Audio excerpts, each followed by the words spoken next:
Welcome students, welcome to chase your dream. আজকে আমরা সুবীর দাসের বই থেকে সরল সুদ চ্যাপ্টারের করে দেখাবো। সরল সুদ খুবই সহজ একটি চ্যাপ্টার এবং একটি প্রধান সূত্রের ওপর দাঁড়িয়ে রয়েছে পুরো চ্যাপ্টারটি। সরল সুদের যে মেন থিওরি বা যে মেন সূত্র সেটা হলো এসআই, অর্থাৎ আমরা যেটাকে বলি simple interest equal to P into R into T by 100। ঠিক আছে, এবার প্রশ্ন হচ্ছে সরল সুদ ব্যাপারটা কোথায় কোথায় কাজে লাগে। সরল সুদ হচ্ছে আমাদের যে কোনো রকম ইনভেস্টমেন্ট যখন আমরা ব্যাংকে বা পোস্ট অফিসে করি বা কোনো জায়গা থেকে ঋণ নিই, তখন সেইখানে আমার শুধুমাত্র আসল টাকাটা শোধ করলেই হয় না, তার সঙ্গে সঙ্গে আমাকে কিন্তু শোধ করতে হয় কিছু ইন্টারেস্ট বা কিছু সুদ।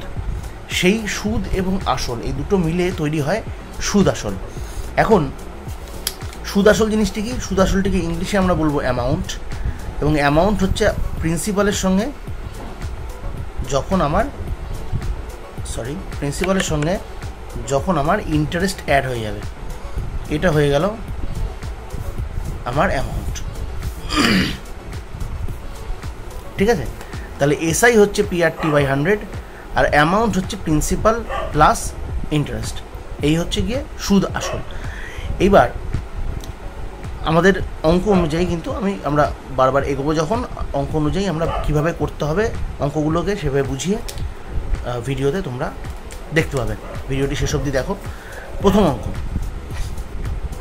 2500 টাকার 4 বছরের সুদ 500 টাকা হলে সুদের হার কত?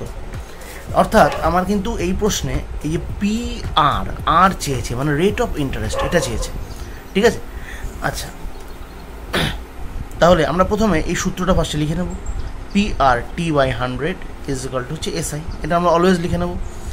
আসল এর পরপর যে ডেটাগুলো দেওয়া আছে সেটা আমরা বসাবো। আসল কত দেওয়া আছে? 2500। আর রেট অফ ইন্টারেস্ট আমার দেওয়া নেই। টি হচ্ছে বছর,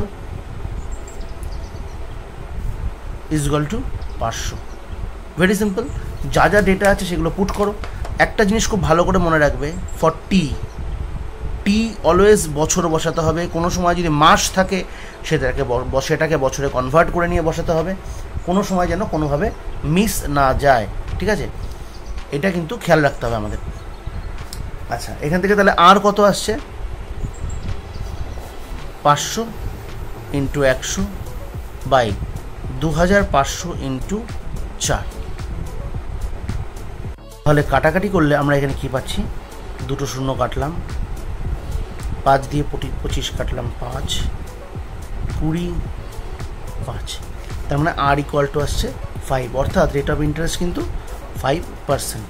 ওকে, আমরা নেক্সট অঙ্কে চলে যাচ্ছি। 2 নম্বর অঙ্ক, বার্ষিক কত হারে 15,000 টাকার 3 বছরের সুদ 5,400 টাকা হবে? দেখো, 2 নম্বর অঙ্ক এবং 1 নম্বর অঙ্ক একদম সেম, শুধু সংখ্যার পার্থক্য ছাড়া আর কিছু পার্থক্য নেই। এখানেও রেট অফ ইন্টারেস্ট বা বার্ষিক কত হারে বের করতে হবে। তোমরা এই অঙ্কটির উত্তর অবশ্যই কমেন্ট বক্সে আমাদের করে জানাও, একদম 1 নম্বরের মতো করে করো। আমরা 3 নম্বর অঙ্কে চলে যাচ্ছি।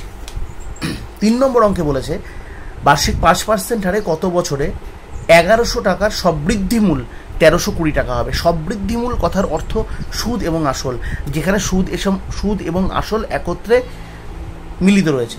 তাহলে সুদ আসল যদি 1320 হয় আর আসল যদি 1100 হয়, তাহলে আমার পার্থক্য কত হচ্ছে? পার্থক্য হচ্ছে 220 টাকা, অর্থাৎ সুদ কিন্তু এখানে 220 টাকা। আবার বলছি, সুদ আসল এটা, এখানে সুদ এবং আসল একত্রে জড়িত আছে, এবং এখানে শুধুমাত্র আসল, দুটোকে বিয়োগ করলে আমরা পাবো সুদ। ঠিক আছে, তাহলে আবার same formula, P R T by 100 is equal to হচ্ছে এসআই, অর্থাৎ 220 এখানে। তাহলে পি আর পি কত? পি আমাদের হচ্ছে এখানে 1100 টাকা, আর 5%, বছর আমি জানি না, বাই 100 ইজ ইকাল টু 220। তোমরা বইতে এই প্রত্যেকটার জন্য এক একটা আলাদা করে সূত্র পাবে। আমার মনে হয় না সেরকমভাবে আলাদা করে সূত্র মনে রাখার দরকার আছে। এই একটা মাদার যে সূত্র বা মাদার ল, এই একটা সূত্র দিয়ে কিন্তু আমরা যে কোনো অঙ্ককেই নামিয়ে দিতে পারবো, এবং খুব বেশি সময় তোমাদের নেবে না। আমরা যদি ঝটপট সাজিয়ে নিতে পারি এমন কিছু সময় নেবে না। আমরা একবারে এই লাইনটাও এইটা থেকে চিন্তা করতে পারবো, ঠিক আছে, যে কী কী ওপরে আসবে কী কী নিচে আসবে। সেটা অঙ্কের প্র্যাকটিসের ওপর নির্ভর করছে, কে কতটা প্র্যাকটিস করছে তার ওপর। যাই হোক, 2 শূন্য কাটছে, 11 দিয়ে এটা কাটলে 20 হচ্ছে, 5 দিয়ে কাটলে 4 হচ্ছে, অর্থাৎ বছর কিন্তু t=4। ওকে, আচ্ছা, আমরা নেক্সট অঙ্কে যাচ্ছি। 4 নম্বর অঙ্ক। বার্ষিক 10% সরল সুদে কত টাকা 4 বছরে সুদে আসলে 3080 টাকা হবে। বার্ষিক 10% সুদের হারে, অর্থাৎ এইখানে আবার আসলটা নেই। খুব সুন্দর সাজিয়েছি অঙ্কগুলোকে 4 নম্বর অঙ্কে। তাহলে প্রথমে কি আসছে আমাদের, তাহলে P × R × T/100 = SI। এখানে আমরা মানগুলো বসাবো 4-এ। কত টাকা পিটাই আমরা জানি না, আর হচ্ছে এখানে 10%, টি হচ্ছে এখানে 4 বছর, এবং 100 সুদে আসলে বলেছে 3000 টাকা হচ্ছে, 3080 টাকা হচ্ছে। তাহলে এইখানে সুদে আসলে, অর্থাৎ সুদ আসল হচ্ছে আমার 3080, এর থেকে কিন্তু আমার আসলটা বাদ দিতে হবে, তবেই গিয়ে আমি এসআইটা পাবো। সিম্পল ইন্টারেস্টটা কত, সুদ আসল থেকে আমার আসল বিয়োগ অবস্থায় থাকবে, তবে আমি এখানে সুদটা পাবো। এখানে কিন্তু একটু কায়দা করে বসাতে হবে। তাহলে 0 0 কেটে যাচ্ছে, 2 দিয়ে কাটলে 2 হচ্ছে, 2 দিয়ে কাটলে 5 হচ্ছে, অর্থাৎ 2p/5 = 3080 বিয়োগ p। পিটা পাশে শেষে যোগ হবে,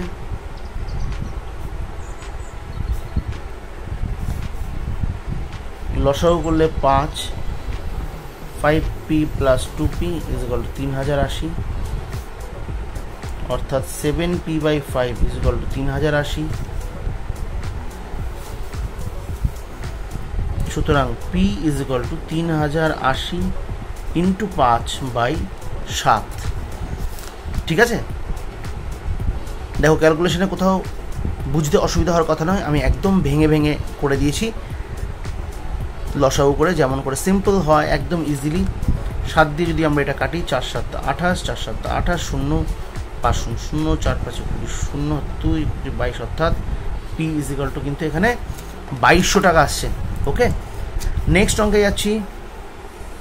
5 নম্বর অঙ্ক বলেছে বার্ষিক কত হার সুদে 2 বছরের আসল এবং সুদের অনুপাত 25:4 হবে। ঠিক আছে, আচ্ছা, বার্ষিক কত হার সুদে 2 বছরের আসল এবং সুদের অনুপাত 25:4 হবে। দেখো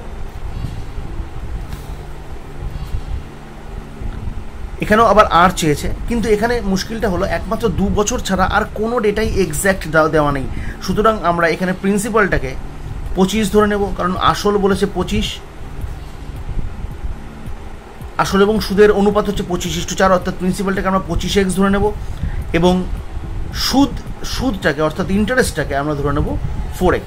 ওকে, কারণ যেহেতু অনুপাতে আছে আমরা 25x আর 4x ধরে নেব। আবার আমরা সেম প্রসেস যাব, PRT/100 = simple interest. P means এখানে হচ্ছে আমার 25x, R মিন্স নাথিং, এখানে কিচ্ছু দেওয়া নেই, T হচ্ছে 2 বছর বাই 100, SI হচ্ছে কি আমার 4x। তাহলে এখান থেকে R = কত পাচ্ছি আমরা, 4x × 100 বাই 2 × 25x। ঠিক আছে, তাহলে x এখানে আমরা কেটে দিতে পারি, 25 দিয়ে 100 কাটতে পারি 4, 2 দিয়ে 4 কাটতে পারি 2, R = হচ্ছে 8। ওকে, তাহলে এই ভিডিওতে আমরা তোমাদের সরল সুদের প্রথম 5টি অঙ্ক করে দেখালাম। স্টে টিউনড এবং অঙ্কের সাথে থেকো। আমার যদি অঙ্কগুলোর করার পদ্ধতি ভালো লাগে, চ্যানেলটিকে সাবস্ক্রাইব করো। Till then, good bye.